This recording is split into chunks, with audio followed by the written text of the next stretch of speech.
পাবনা জজ কোর্টের সিনিয়র আইনজীবী অ্যাডভোকেট মলয় কুমার দাস রায় দীর্ঘদিন সুনামের সাথে তার পেশাগত দায়িত্ব পালন করে আসছেন। তার এই পেশাগত দক্ষতার সুবাদে গত 12 ডিসেম্বর 2025 তারিখে তিনি পাবনার বিজ্ঞ সিনিয়র স্পেশাল জজ আদালত ও দুর্নীতি দমন কমিশন দুদকের পাবলিক প্রসিকিউটর হিসেবে নিয়োগপ্রাপ্ত হন। 22 ডিসেম্বর 2025 তারিখে অফিসিয়ালি তিনি এই দায়িত্ব গ্রহণ করেন। রূপসী বাংলা টিভির একান্ত সাক্ষাৎকারে তিনি বলেন,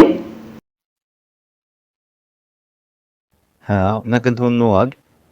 গত 15/12/2025 তারিখে বাংলাদেশ দমন কমিশন ঢাকা সেগুনবাগিচা থেকে হেড অফিস থেকে আমাদের এই পাবনা দুর্নীতি দমন কমিশনের চিঠি এসছে এবং আমি এবং মওদুদ হোসেন আমরা দুইজনকে এখানে নিয়োগ দিয়েছি।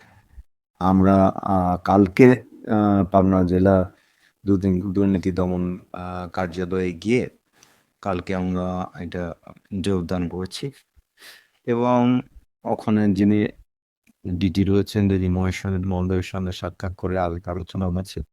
তবে আমাদের অবহিত পিতৃপের দায়িত্ব দুর্নীতি দমন কমিশনের যে দায়িত্ব দেওয়া হয়েছে, আমি অত্যন্ত সর্বশয় এবং নিষ্ঠার সহিত আমি আশা করছি সেগুলো পালন করব এবং এখানে যে মামলাগুলো রয়েছে সেগুলো এই যে ক্যাবিনেট থেকে দেবেও আমাকে পরিচালনার দায়িত্ব দেওয়া হবে।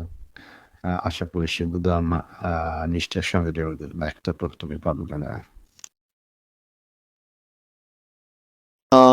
দুর্নীতি দমন কমিশনের যে কার্যালয় বা পাবনা বা সিরাজগঞ্জের যেগুলো মামলা মোকদ্দমা যে বিষয়ে আমরা অবগত এবং এর বাইরেও যেগুলো আমাদের দুর্নীতি দমন কমিশনের ইনভেস্টিগেশন অফিসাররা আছেন বা যে অভিযোগগুলো আসবো তারা যেগুলো আলাদা তদন্ত করে মামলার আকারে আমাদের